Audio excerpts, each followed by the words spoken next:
So if now they have already taken away all the liberties, what remain at the end? We are going to become just like any city in China. And we know what happened there. Maybe they have reached some prosperity now. Maybe many people now are out of real poverty, maybe. But the whole nation, spirituals had gone down. It's an absolute slavery. And we know on the part of the Catholic Church how the persecution has been intensified. As part of an older generation, how does 87-year-old Cardinal Joseph Zen view the Hong Kong protests and the leadership of the younger Hong Kongers who are fueling them? Why does Cardinal Zen describe the situation in Hong Kong as a war? And, in the Cardinal's view, how has the Vatican made very poor choices vis-a-vis communist China? This is American Thought Leaders, and I'm Jekielek. Today we sit down with Joseph Zen, a cardinal of the Catholic Church who served as the 6th Bishop of Hong Kong. As an outspoken voice for human rights and political and religious freedom, he's been denoted as the most outspoken critic of China's persecution of Catholics and Communist China's relationship with the Vatican. Cardinal Zen, really excellent to have you on American Thought Leaders. Okay, my pleasure. So Cardinal Zen, it's been about half a year since the anti-extradition bill protests began in Hong Kong. And now we have had an election, a big landslide for the pro-democracy people. And I wonder if you could tell us the situation today as you see it in Hong Kong. Yeah, I think the whole thing goes back to the very beginning of the handover back to China's sovereignty. Okay. We were given the promise of one country, two systems, high degree of autonomy. But then little by little, they try to limit that autonomy. So, for example, they draft a very harsh law, anti-subversion. Yes. And then they promised democracy, but then they went back to their promises because it was promised in the basic law that we can consider democracy already in the year 2007, 2008. But then there's no much later, okay. But still, they postponed many times. And so at a certain moment, we had this Occupy Center project. But then the student took into their hands the whole thing. And they are very sincere and very courageous, but little experience. Okay. And so I think it went a little wrong. And so the government had a very easy way to outwit this student. But we are peaceful people in general in Hong Kong.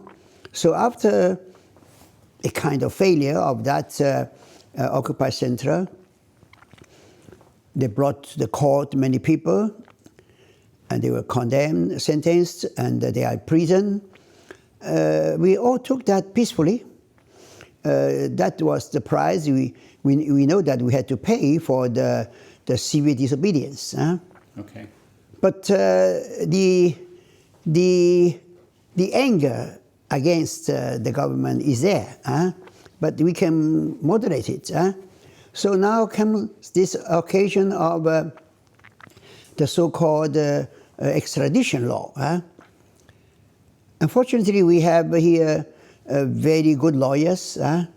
So they explain to us how dangerous is that project of law. And so the whole thing started again. Now, because of this peaceful nature of the population, so we used the march to express our demands. And actually, after the Occupy Center, the march went down, so very small.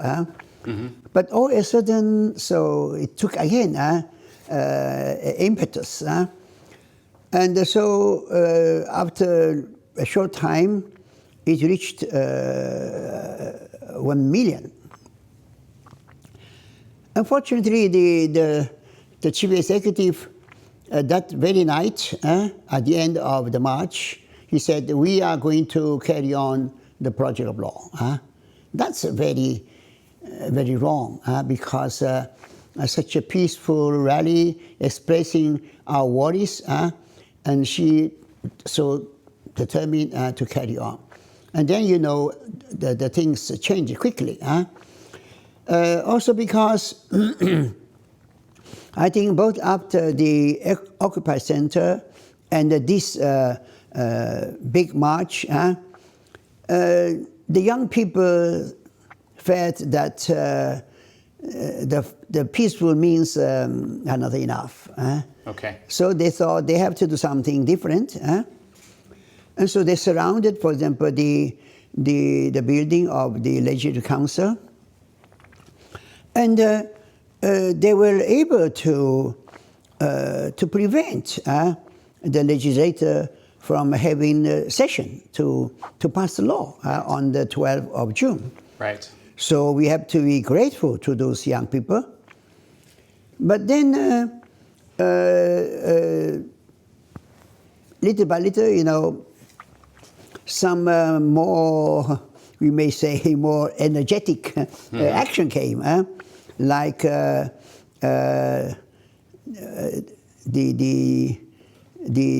invasion of the chamber of the Legislative Council, and they did some vandalizing. Okay. But you can see that still they were very moderate, even in that vandalism. They were selective. They told people to respect this, to respect that. And that was also a kind of a trap I see. by the police, because the police were there inside. Then they allowed these people to break in and to do all that, and still they could get away. But then on the 1st of July, they went also to protest to the liaison office. Right. Also there they did something. They made something to the symbol of the nation. Yes. But that's only symbolic. So in all this, never there is any harm to persons. Okay. But we can see that the police escalates the violence every time. So they use tear gas. Just at the beginning, they used only the pepper spray, but then they used tear gas like very ordinary means of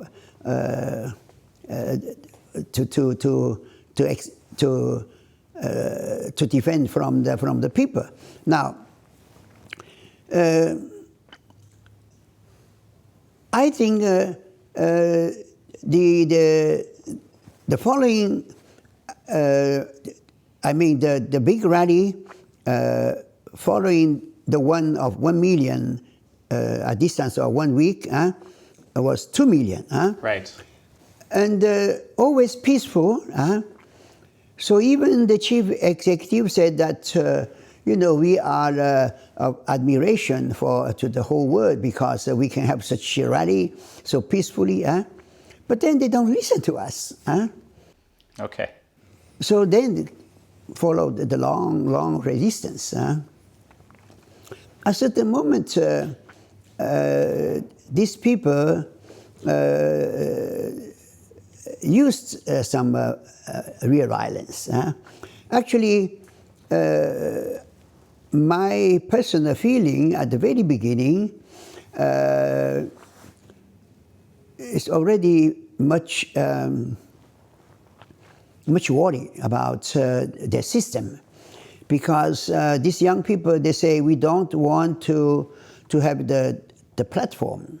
That means no leadership. I see. And no leadership, and no real organization, and something like that. But that cannot be, because you are in a war. You have to fight a powerful government. We are very weak people, so you need to be organized, to have leadership, and to have a cooperation, union of all the people. Or anyway, so the so-called old people appreciate what they did, but also very much worried. And so everybody could see that they took leadership, and we follow them, okay? So they go here and there, all the people come out and to support them. And during the Hmong festival, yes, they called everybody go to Lion's Rock, and I follow them up there. I'm 87, and so I think they enjoy the appreciation and support of the people, but somebody had some worry, because at a certain moment you can see that with the escalation of the violence on the part of the police, they also took some action which is more dangerous. So before, the thing they did most to throw some bricks, but the police had very strong shields, so they never harmed any policeman. And they say they also set fire, but what kind of fire? They just gather some rubbish and set fire in the middle of the road. So that's symbolic, or maybe to obstruct the traffic, sure, okay, but not to harm people. But at the end, they threw these petrol bombs also inside the building. That's more dangerous, and near the persons. That's more dangerous, yes. And so we are a little worried. But I think these young people thought it was necessary, because in front of such incredible violence, which we may call brutality, of the police force, I think I don't need to describe all those things. Yes, yes, of course. Terrible things you can see. So I think the people, they are wise. The people are wise. They know where is the right, where is the wrong. And so I think this last election of the district councillors is a very clear sign that we are on the side of people, and that the government is wrong. Why, Cardinal Zen, you describe this situation as a war. Oh, yeah. Who is the war against? What are the different sides in the war? Yeah. It's a war because we are in front of a powerful nation, China. So it's not only about the Hong Kong government. The Hong Kong government may be a puppet, maybe. Maybe they have some space of freedom, but I don't think they are using it. They are just,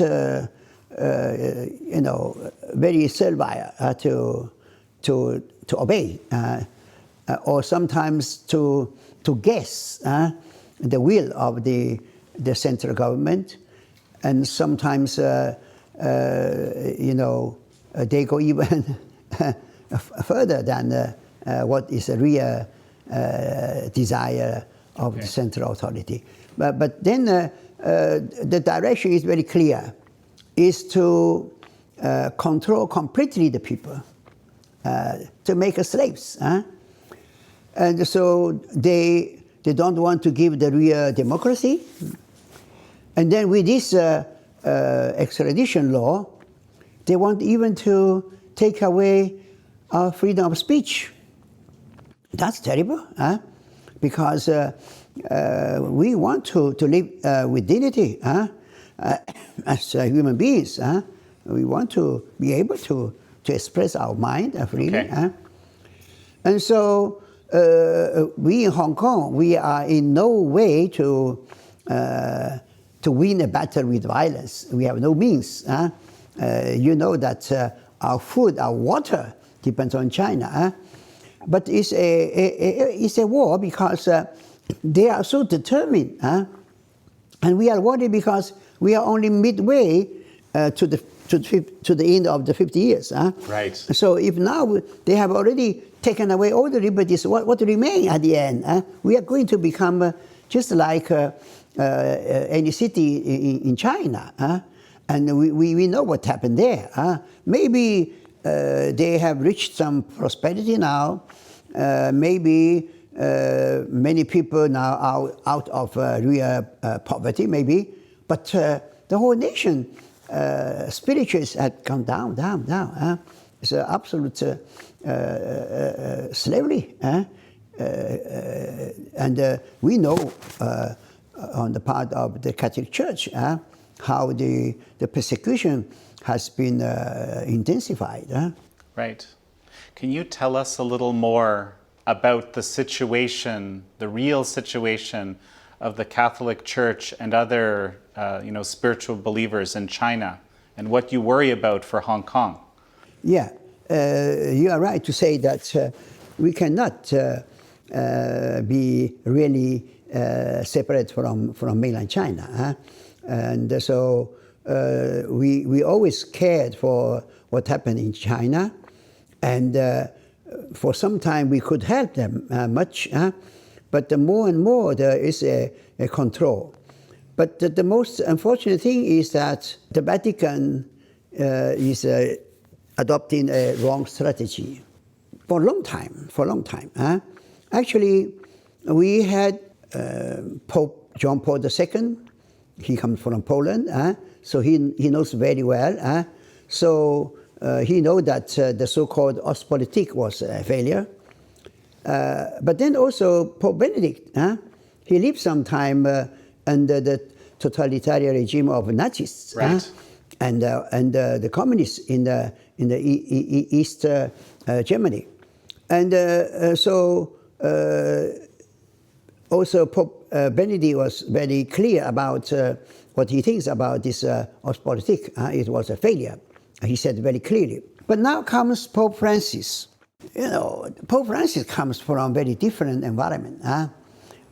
There is also kind of dictatorship in South America, but that's the right-wing dictatorship. And so in those countries, the communists are the good guys because they are persecuted by the government. They are really on the side of the poor people. So I suppose Pope Francis may have some sympathy for these communists. But surely he must know also the other communists. When the communists are with the power, they are different. Okay, but still, when he called back this Parolin, because at the end of the time of Pope Benedict, Parolin was sent away because if the draft agreement cannot be signed, he cannot continue to be the negotiator. So it's a new position. And so he was sent to Venezuela as a nuncio. And then Pope Francis called him back. And almost everybody applauded because Parolin is really a very capable diplomat.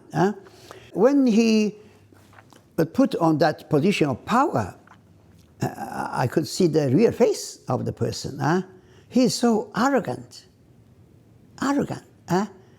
and impolite. And then one day I was really shocked because when talking about the heroes of faith in East Europe during the communist time, like Cardinal Wyszynski, Cardinal Mindszenty, Cardinal Baron, he described them as troublemakers. Really? As gladiators, he said. People who always oppose government. People who want to show off on the political stage, like that. So I wrote to him, I said, oh, come on, whom are you describing? Because he didn't mention them, didn't mention the names. So I said, are you having in mind these people? They are heroes of faith. Now, how can you say such a thing? You have to apologize. He answered without denying, but only said, oh, if what I said displeases anybody, I'm sorry. I said, no, you don't have to say sorry to me. So from that day, I think if he has no respect for those heroes of faith, that means he doesn't appreciate faith. But then the Pope Francis allowed him to carry on the project which they could not push under Pope Benedict. So now they go all their way. Surely Pope Francis is taking the responsibility, but he may not really know the real situation. But Parolin knows everything. So for so many years, he must know very well. So I doubt about his real mind. His purpose is not to help the faith, because in all these three steps, the secret agreement, the legitimization of the excommunicated bishops, and now the document last June, the end of June, in which they encourage the people to join the Petty Association, to join the official church, which is objectively schismatic. Incredible. It's run by the Communist Party, right? That church in China, it's run by the Communist Party. Yeah. Right. So it's something incredible. But I write so many letters, the Pope never answered me. At the moment, I'm not sure if he received my letter. So last year in January and in October, I went to Rome and to give letter in the hands of the Holy Father. Say, Holy Father, I'm come here just to give you my letters to be sure that you have it. He didn't say, oh, I received your letter. He just say, oh, thank you. So maybe it's true that he never received my letters. And then so this year, after this document, I went immediately the following day to Rome, put my objections, and I asked to discuss with Parolin in the presence of the Holy Father. But obviously they refused. They invited me to a dinner, to the supper, but no chance to talk about the problem. And so it's already 5 months. The Pope only said, I'm going to look into the matter. Then no word in these 5 months. So it's very sad, very sad. Now coming to Hong Kong, everybody noticed that no word from the Vatican. And in all the years, Pope Francis there never said anything to criticize China. Never. No word. No one word. Only praise. And the Pope may have a right intention to please Beijing, so to be able to carry on the dialogue. And but you see, Parolin has eliminated the dialogue. So he has made disappear the commission, and they try to send. They succeed to send away also the only high official in the Vatican, Archbishop Savio, a Chinese. They sent him nuncio in Greece. And so it's really sad to say all these things, but I say all this not against the Pope, because he's so kind to me every time I see him. But on these matters, he's following Parolin. I was very much worried what would the Pope say on the way back from Japan to Rome. And I think he was very clever. When people ask him, what do you say about what happened in Hong Kong? Have you noticed what he said? I didn't. Tell me. He said, actually, it's not an isolated thing. There are many places in the world having such disturbances. And I'm not really in possession of all the information. So, so he didn't say anything. Deferred it, yeah. So that's very wise, because after so long silence, it would be very dangerous and also very harmful to our church in Hong Kong if he had said anything to please the Beijing government. But he didn't say anything. That's good. Cardinal Zen, recently U.S. Congress passed almost unanimously the Hong Kong Human Rights and Democracy Act, and another act related to restricting sale of goods to these tools to police. And actually, just a few hours ago, the president signed this bill into law. What do you think the impact of that is for Hong Kong? It's very sad that we need the help from other people. And our own people don't listen to us. And they even say that, we are doing is by foreign powers. No, we are doing our job, but at a certain moment we felt that we need also support of the whole world, because the communists don't understand reason; they only understand power. Okay. Yeah, so very sad, but fortunately, the people in America, they have a high esteem of human rights, of freedom, of democracy. So, you see, both parties are united as for the China policy. So it's the people they represent. So fortunately, we get some help, and then we hope that also the Europeans come to help. And really, it's a war, as I say. So, but still, we are not sure whether this external help may be efficacious or not. I don't know. But So, we have to try, yeah. Okay. And you're actually doing some very important work with this 612 Humanitarian Relief Fund that you organize. Can you tell me briefly about this fund and what it is doing and its effectiveness?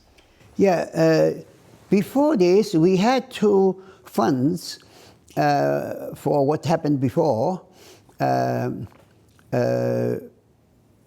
There was some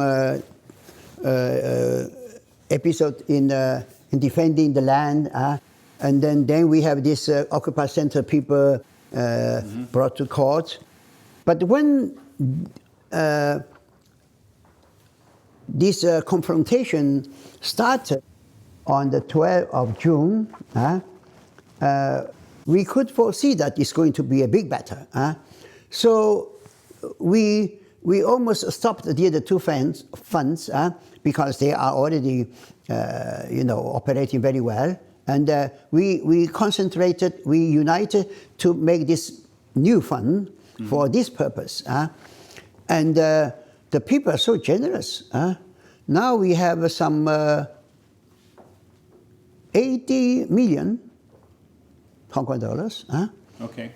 But now you know how many people are being brought to court. And so for all those court proceedings, the lawyers, we have huge amount we are going to pay. But in this moment, mainly are for medical care. Many are wounded, and for the protesters.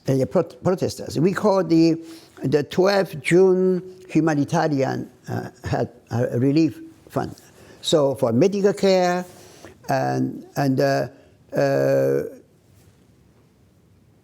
when they are granted bail, we have to pay also, and then also because of this, they may have lost their job.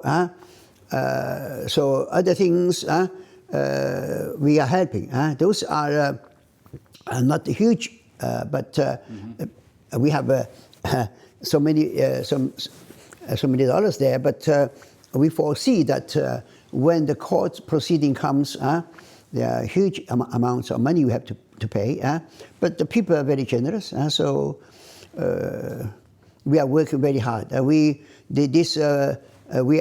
are 5 trustees, and we have a meeting every week, a long meeting, more than 3 hours, because there are many things to take care of, because not our money, so we have to use very wisely, and not just to give anybody who comes to ask, but also to be generous. Yeah. So, Cardinal, now we've had this landmark election, very, very big win for the, pro-Hong Kong, pro-democracy people. Things seem to have calmed down a little bit, but what do you expect will happen next? You see, after this victory, I read many things on the paper, on newspaper, many suggestions. I think really we have to do something, because we have a clear mandate from the people. And they say those surveys are not necessarily reliable. Okay, but now this time is very clear. Right. And so, now the big problem is the police. They had a free hand. They were encouraged by the local government, by the liaison office, and by Xi Jinping himself. So they are really, we don't recognize our own police. I don't know what happened. Maybe in all this time after the Occupy Central movement, maybe even in the enrollment, maybe they choose only what we call the blue ribbon people. Okay. And maybe they even invite security people from mainland. I don't know. They are like beasts, preying on these disarmed people. So it's really terrible. So if they don't solve that problem, there is no way out. And it's very dangerous. They have destroyed the very good name of our police. But now the people distrust the police. And then also, I think I don't find other word to say it, but it's very stupid. All these court cases, wasting a lot of money, a lot of time, and they are bringing down also the good name of our court. So obviously, the government is using the court to do their job. Now, this is a political problem. So how can the judges, some they say, okay, we don't care about politics. If you do something criminal, then, but I don't think the acts even of violence can be judged apart from the reason. Where is the origin of that violence? Very rarely in the past they deal with the violence of police. Now even less. With so many things and even suspect death. So I think there are these two are the real problem. And for a long time, the chief executive refused to set up an independent commission for inquiry. I think it's absolutely necessary. Otherwise, they have destroyed the two most precious things in this city, the police force and the rule of law. I'm very sorry to say that. So Cardinal Zen, we're going to finish momentarily. Any final words for us? It's very sad to say all those things because I think I have the credentials to say what I say because I don't think they can say I'm a not patriotic. Right. Because, you know, from 89 to 96, for 7 years, I used to spend 6 months a year in China. Okay. To teach in the seminaries of the government, of the official church. And so I collaborated with them, okay? But those were really fortunate years. The seminaries were all full of people, full of seminarians. So I enjoyed very much. And also because I entered China right after the Tiananmen Square incident. By that time, everybody was going out of China. Okay. I went into China. So they appreciated. So they treated me very kindly. So I was very free to teach the Catholic doctrine, no problem. Now the situation is very different, very different. Oh, terrible, terrible. Even recently, even more terrible because some people could come here to see me, etc. But now no more. They made appointment, then that last month say, oh, no permission to come now. I see. And with this attitude from the Holy See, the government is doing everything they like. So they go to see the underground, they say, now the Pope wants you to come up. I see. They say, no, the Pope never say that. Oh, but we know that. I see. And so if you don't come, we take your church. Because till now, the government tolerates the underground. They have churches in many places. Right. Now they take away the church. This depends on our church, on the official church. And if you say Mass secretly, you will be punished. Or you can say by yourself, but not call the faithful to attend your Masses. So the common faithful are deprived of sacraments. So I'm telling them, don't confront the government.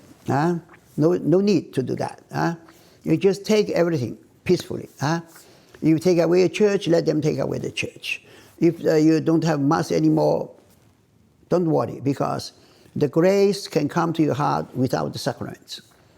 You can renounce everything, but not the faith. You can even renounce the sacraments, but not the faith. Cardinal Zen, thank you. Thank you so much. Okay. Thank you for coming. Yeah.